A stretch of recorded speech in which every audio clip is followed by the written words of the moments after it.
Rosicrucian Christianity Lectures by Max Heindel. Narrated by Matthew Schmitz. Lecture 2. Where are the dead? A little thought will soon make it apparent to any investigator that we live in a world of effect, which is the result of invisible causes. Matter and form we see, but the force which molds the matter into form and quickens it is invisible to us. Life cannot be cognized directly by the senses. It is invisible and self-existent, independent of the varied forms we see as its manifestations. Electricity, magnetism, and steam are names given to forces never seen with the physical eyes, though by conforming to certain laws discovered by experiment, we have made them our most valuable servants. We see their manifestations in moving streetcars, in railways, and steamships. They light our path at night and carry our message around the globe with a speed that annihilates space, bringing the antipodes to our very doors in seconds of time. They are at our beck and call at any and all hours, tireless and faithful in the performance of innumerable tasks, yet, as said, we have never seen these, our most faithful and valuable servants. These nature forces are neither blind nor unintelligent, as we mistakenly think. There are many classes of them, and they work along different avenues of life. Perhaps an illustration will make clear their status in relation to us. Let us suppose a carpenter is making a fence, and a dog is standing by watching him.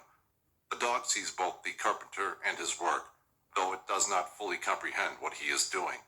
If the carpenter were invisible to the dog, it would see the fence being slowly built. It would see every nail driven. It would perceive the manifestation, but not the cause. And it would then be in some relation to the carpenter as we are to the nature forces which manifest about us as gravity, electricity, and magnetism. During the past few centuries, but particularly in the last 60 years, science has made giant strides in the investigation of the world in which we live, and the result has been to reveal in all directions a hitherto invisible world. With telescopes of increasing power, the astronomers have been reaching out into space, discovering more and more worlds. With admirable ingenuity, they have attached the camera to the telescope, and thus have been able to photograph suns at such enormous distances from us that their rays make no impression on our eyes, and can only be caught by hours of exposure of a sensitized photographic plate. In the direction of the minutely small, the increasing perfection of the microscope has achieved similar results. A world that was hitherto invisible to us has been discovered, containing an exceeding activity of life, and marked by a diversity of forms scarcely less complex than the world we behold through our unaided senses. The effort of making such investigations through the eyepiece of a microscope is a severe one, causing intense strain on the eyes, but here also the camera lends its aid to man. With proper mechanical attachments and lightning speed, it can make permanent records of microscopic phenomena at the rate of perhaps 70 negatives per second. These may then be magnified and projected upon a screen as moving pictures. They may be seen by hundreds of people at the same time in comfort and ease. We may see how the sap slowly circulates through the veins of a leaf, or watch the way the blood races like a millstream through the semi-transparent veins of a frog's leg. Maggots and cheese appear as large as gray crabs meandering hither and thither in search of prey. A drop of water contains many dark-colored balls which grow and burst, throwing out numerous tiny globes which, in their turn, expand and fling out offspring. Dr. Bastian of London has even seen how a little black spot on the spine of a cyclop, of which there are many in a drop of water, developed into a parasite which fed on the cyclop. By means of the X-ray, science has been able to invade the innermost recesses of the dense body of the living human, photographing the skeleton and any foreign substance which may have become located there by accident.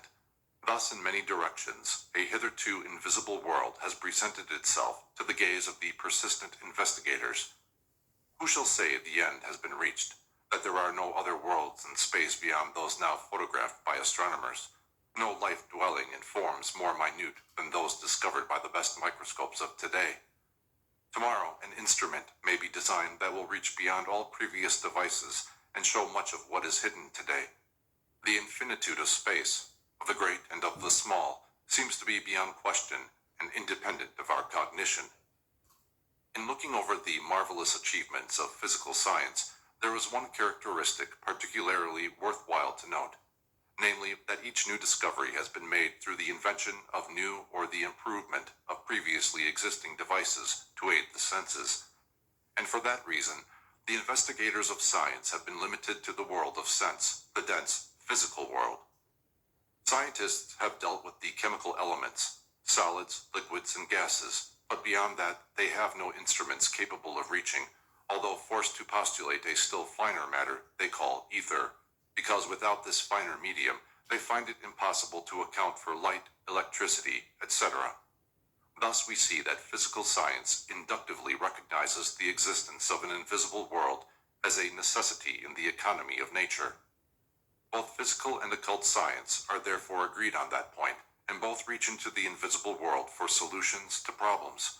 They differ as to the method of investigation and the credence to be given, evidence thus obtained. Material science seeks only for explanation to problems insoluble on a purely physical basis, such as the passage of light waves through a vacuum or the resemblance of the flowers of the present season to those of past summers. In such cases, science readily postulates an invisible, intangible something like ether or heredity, and prides itself on its acumen and the ingenuity of its explanations. Occult science asserts that there is an invisible cause at the root of all visible phenomena, which, when known, will afford a more thorough knowledge of the facts of life than a mechanical concept, and that the most comprehensive idea of life is obtained by the study of both phenomena of the visible and the noumena or underlying causes of the invisible world. It therefore investigates the invisible worlds and offers a more thorough and reasonable solution to the problems of life than mere facts of science derived only through observation of the physical phenomena. Material science postulates ether and heredity as solutions to the above problems, though unable to offer actual proof of the truth of its hypotheses except their seeming reasonableness. Yet when occult science employs similar methods and declares the existence of the spirit, its immortality, its pre-existence to birth, and persistence after death, its independence of the body, etc., physical science sneers and inconsistently speaks of superstition and ignorance. It demands proof, though the evidence offered is at least as good as the scientific evidence of the existence of ether, heredity, and numerous other ideas advanced by science, implicitly believed in by the multitude that admiringly bows its head in the dust before any dictum supported by the magic word, science. No one can demonstrate the truth of a proposition in geometry to a person unacquainted with the principles of mathematics. For similar reasons, the facts of the inner worlds cannot be proved to the material scientist. If the person devoid of mathematical knowledge studies that science, he will be easily satisfied as to the solution of the problem. When the physical scientist has fitted himself for the apprehension of superphysical facts, he will have the proof and be compelled to uphold the very theories he now combats as superstition. Occult science commences its investigations at the point where material science leaves off, at the door to the superphysical realms, mistakenly called supernatural.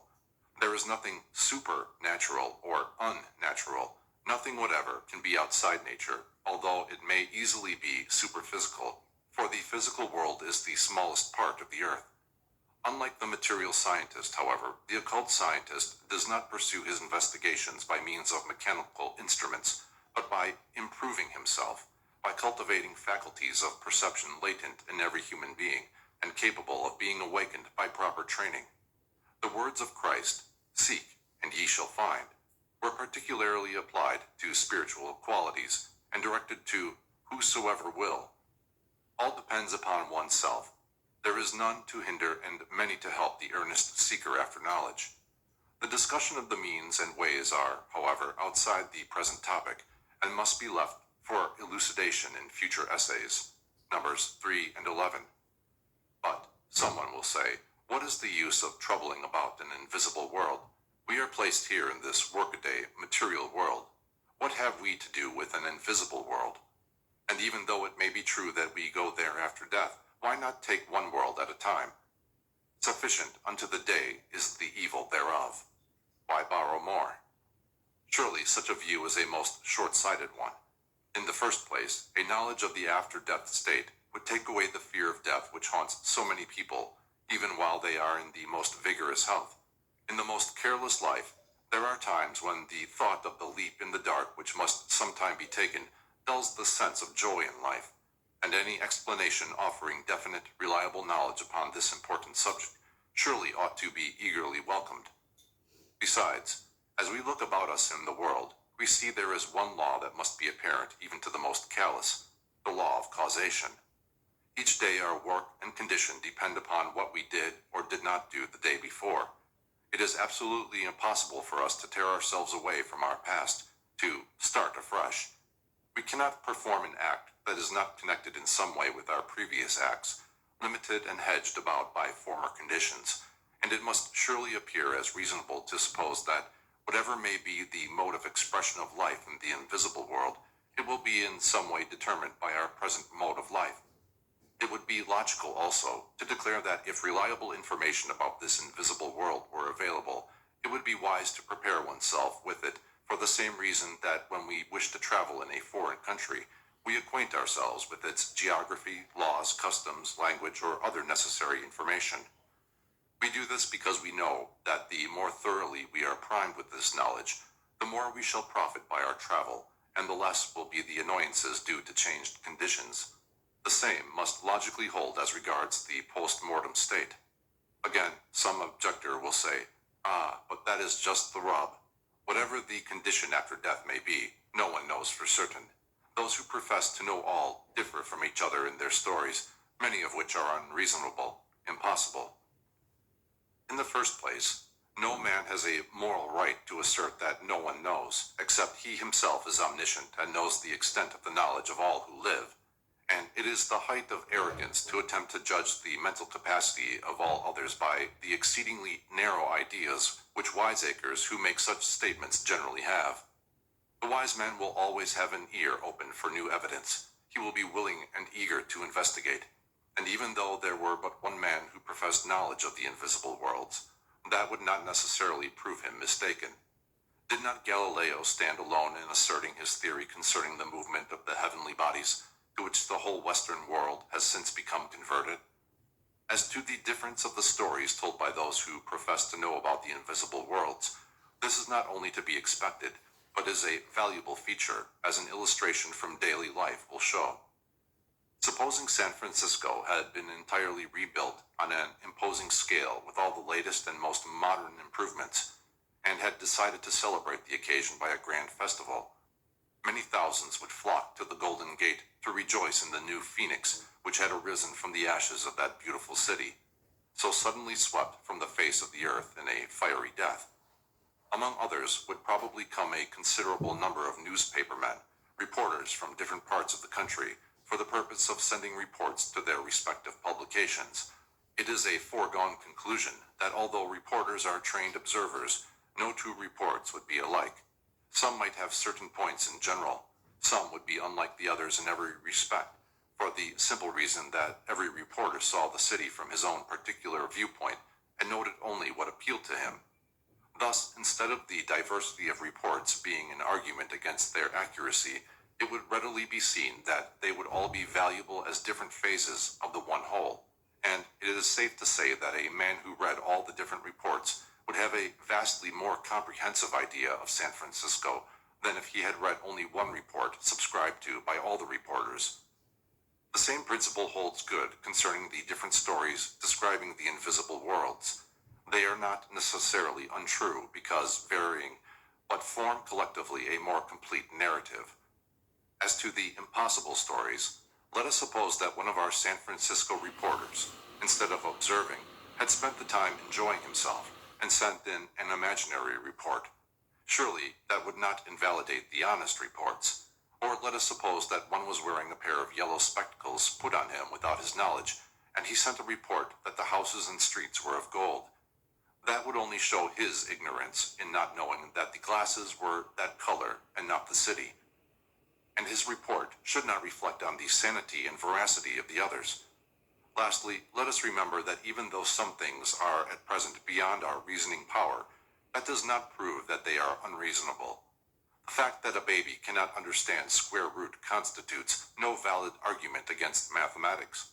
In short, no reasonable argument can be made by the materialist to prove that there is no invisible world any more than the man born blind can successfully debate against the existence of light and the color in the world about him. If his sight is obtained, he will see them. So no argument from those blind to the invisible world can conceive the seer of the non-existence of what he sees, and if the proper sense is awakened in such people, they too will perceive a world to which they have previously been insensible, though it was all about them, as light and color pervade the sense world, whether perceived or not.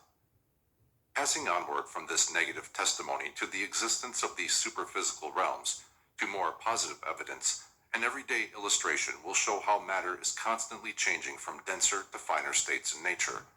If we take a block of ice, we have a solid. By applying heat to it, we raise the vibrations of the atoms which compose it, and it becomes a liquid, water. If we apply more heat, we raise the vibrations of the atoms in the water to such a rate that it becomes invisible to the eye. Then we have a gas, which we call steam. The same matter which was visible in the ice and in the water has passed from our sight, but not out of our existence.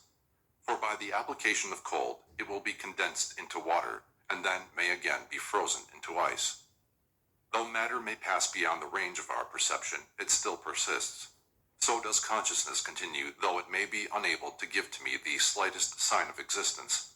That has been proven in cases where a person has seemingly died, where not the faintest flutter of the heart or the slightest respiratory movement could be perceived, and perhaps at the last moment before interment, the supposedly dead would come to life, repeat every word and describe every action of those who had been around him while entranced.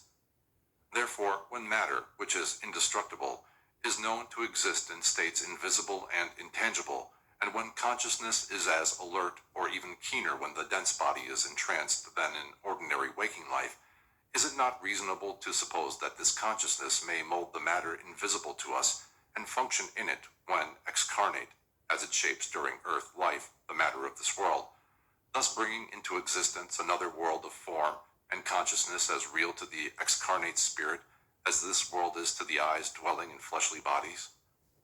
Even during life in the dense body, we know and deal with the invisible world at every moment of our existence, and the life which we live, there is the most important part of our being, the basis of our life in the dense world.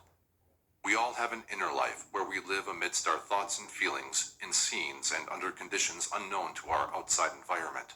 There the mind shapes our ideas into thought pictures which we afterwards externalize. Everything we see about us and contact with our senses and call real is but the evanescent shadow of the intangible, invisible world. The visible world has consolidated from the invisible realms in essentially the same manner that the hard and flinty house of the snail has crystallized from the juices of its soft body. Moreover, as the house of the snail is inert and would remain motionless did not the snail move it about, so the bodies of plant, animal, and man are but inert emanations from the spirit, which dwells in the invisible world, and except this indwelling life galvanizes the form into action, it is incapable of movement. These bodies are preserved only so long as they serve the purpose of the spirit. When that leaves, there is nothing to hold the form together, so it decays. Furthermore, all that we see about us, as houses, streetcars, steamboats, telephones, in short, all objects that have been fashioned by the hand of man, are crystallized imaginations, which have their origin in the invisible world. If Graham Bell had not been able to imagine the telephone, it would never have come into existence. It was Fulton's inner life that first witnessed the birth of the steamboat, long before it became the visible Claremont. As to the reality and permanence of the objects in the invisible world, they are far more so than the visible conditions which we mistakenly think of as the acme of reality. We regard our mental pictures and imaginations as less real than a mirage, and speak of them in a slighting manner as a mere thought or just an idea, when in truth they are the underlying realities of all that we see in the world about us. An illustration will further emphasize the point. When an architect wishes to build a house, he does not order lumber and other materials sent to the building site, hire workmen, and tell them to go ahead and build. He formulates an idea, thinks it out, first building the house in his mind with as much detail as possible, and from this mental model, the house might be built if it could be seen by the workmen, but it is yet in the invisible world, and although the architect perceives it plainly, the veil of flesh prevents others seeing it. Thus it becomes necessary to bring it within the sense world and make a visible plan which the workmen may follow. This is the first consolidation of the thought picture of the architect, and when the house is built, we see in wood and stone what was first an idea in the architect's mind and invisible to us. As the relative stability of the idea in building, it is plain that the house may be destroyed by dynamite or some other powerful element of destruction, but the idea in the architect's mind, even he cannot destroy, and from that idea a similar house may be built at any time while the architect lives. Even after his death, the idea may be found in the memory of nature, of which more will be explained in the next essay, by anyone qualified for this research. For no matter how long ago the impression was formed, it is never lost or destroyed. While we may thus inductively infer the existence of an invisible world, this is not the only means of proof. There is an abundance of direct testimony to show that there is such a world, testimony from men and women of unquestioned integrity, whose truth and accuracy are never questioned regarding other matters, who state that this invisible world is inhabited by those whom we call dead, who are living there in full possession of all their mental and emotional faculties, living under conditions which make their life as real and profitable as ours, perhaps more so. It is further capable of proof that at least some of them take considerable interest in the affairs of the physical world. Suffice it to take two instances of worldwide fame. There is first the testimony of Jeanne d'Arc, the maid of Orleans, to hearing voices which spoke to and directed her. Let us consider the story of her life and see if it does not bear the stamp of truth. Here we have a simple, pure, and unsophisticated peasant girl, scarcely more than a child who had never been outside her native village before going upon her mission. She was extremely timid, afraid of disobeying her father, yet the imperious voices drove her to brave his displeasure, and she set out to find the King of France. After much trouble, but constantly guided by voices, she was finally granted an audience by the king. When she entered, the king stood in the midst of his courtiers. A puppet was seated on the throne, and everyone expected to see her discomfited, for she had never seen the king, but, guided by the faithful voices, Jeanne hesitatingly walked up to him and saluted. She convinced him of the truth of her mission by whispering in his ear an exceedingly weighty secret known only to himself. In consequence of this proof, the command of the French army was taken out of the hands of the experienced generals who had been defeated by the English at every turn, and placed in the hands of this child who knew nothing of warcraft herself, yet, taught by her invisible prompters, led the French troops to victory. Her knowledge of military tactics was constant wonder of her associates, and in itself a proof of the guidance she claimed. Next we see her imprisoned, subjected for years to threats of cajolery, as the mood of her cruel persecutors prompted, to induce her to acknowledge that there had been no voices.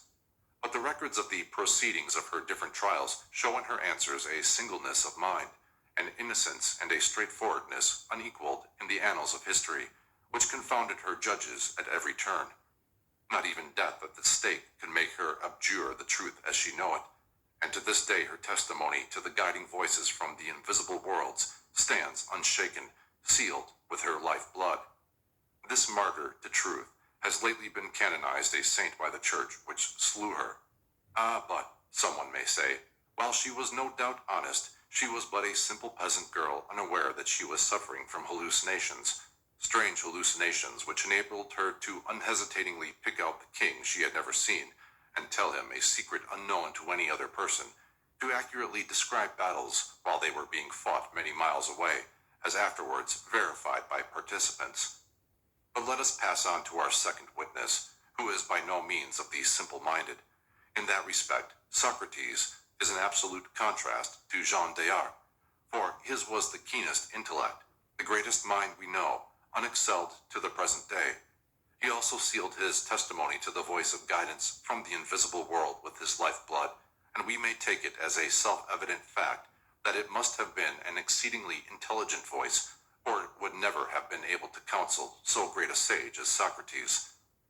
To hold that he was insane or suffering from hallucinations will hardly meet the case, for a man who, like Socrates, would weigh all other matters with such nicety is above suspicion in that respect, and the more reasonable course is to acknowledge that there are more things in heaven and earth than we know individually or collectively, and then start to investigate.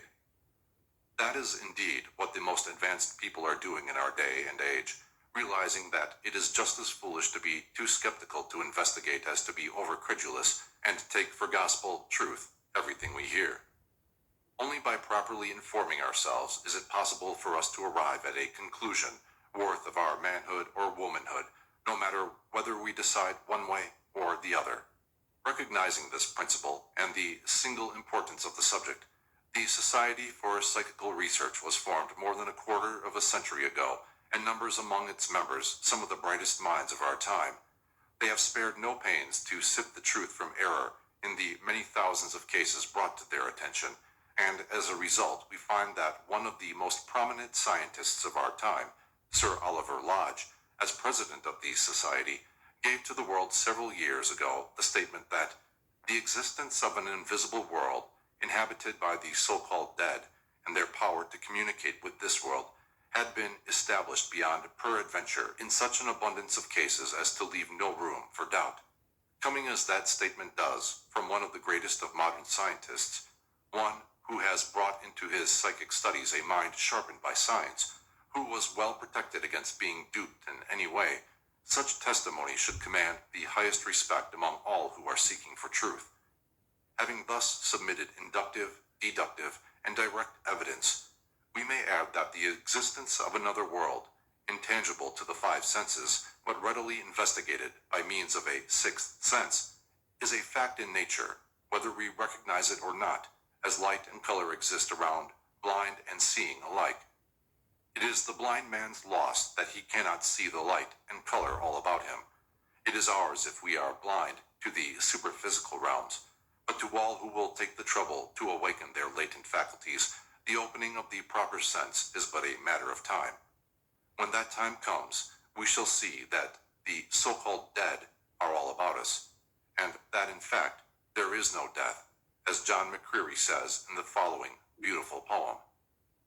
There is no death, the stars go down, to rise upon another shore, and bright in heaven's jeweled crown, they shine forevermore. There is no death, the forest leaves convert to life the viewless air, the rocks disorganize to feed, the hungry moss they bear. There is no death, the dust we tread shall change beneath the summer showers to golden grain or mellow fruit, or rainbow-tinted flowers. There is no death, the leaves may fall, the flowers may fade and pass away. They only wait through wintry hours, the warm, sweet breath of May. There is no death, although we grieve, when beautiful, familiar forms that we have learned to love are torn from our embracing arms. Although with bowed and breaking heart, with sable garb and silent tread, we bear their senseless dust to rest, and say that they are dead. They are not dead. They have but passed beyond the mists that blind us here, into the new and larger life of that serener sphere. They have but dropped their robe of clay to put a shining raiment on. They have not wandered far away. They are not lost or gone. Thou unseen to the mortal eye, they still are here and love us yet. The dear ones they have left behind, they never do forget. Sometimes upon our fevered brow we feel their touch, a breath of balm.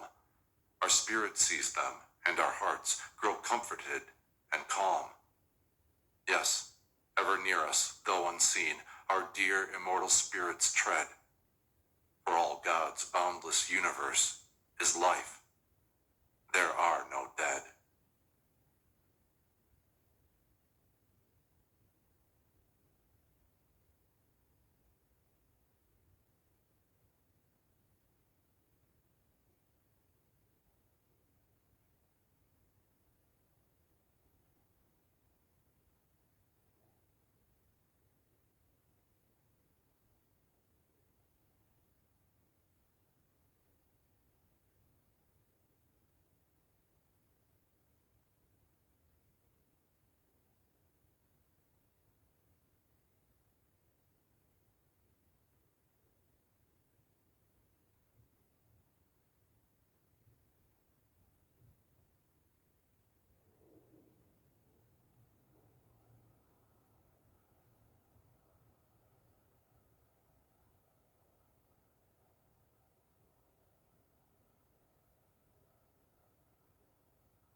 Odată ce ai văzut, este tot ceea ce ți-ai putea dori.